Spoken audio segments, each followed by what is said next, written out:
હવે દહેગામ જતા વાહન ચાલકોએ સાવધાની વર્તવાની જરૂર છે। સમાચાર મળી રહ્યા છે દહેગામ જતા વાહન ચાલકોએ સાવધાન થવાની જરૂર છે।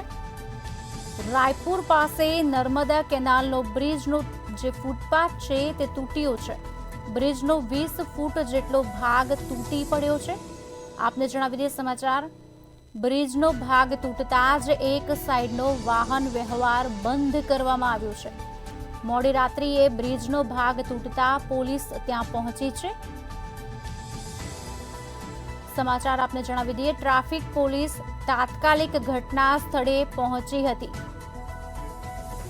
રાયપુર પાસે નર્મદા કેનાલના બ્રિજનો જે ફૂટપાથ છે તે તૂટ્યો હતો। 20 ફૂટ જેટલો ભાગ તૂટી પડ્યો હતો અને ભાગ તૂટતા જ એક સાઈડનો વાહન વ્યવહાર પણ બંધ કરી દેવામાં આવ્યો છે। મોડી રાત્રિએ આ ઘટના બનતા જ પોલીસ ત્યાં પહોંચી ચૂકી છે। એક તરફનો જે વાહન વ્યવહાર બંધ કરાયો છે, જેના કારણે હવે ટ્રાફિક જામના દ્રશ્યો સર્જાશે અને વાહન વ્યવહાર જે વાહન ચાલકો છે તેમને તકલીફોનો સામનો કરવો પડશે।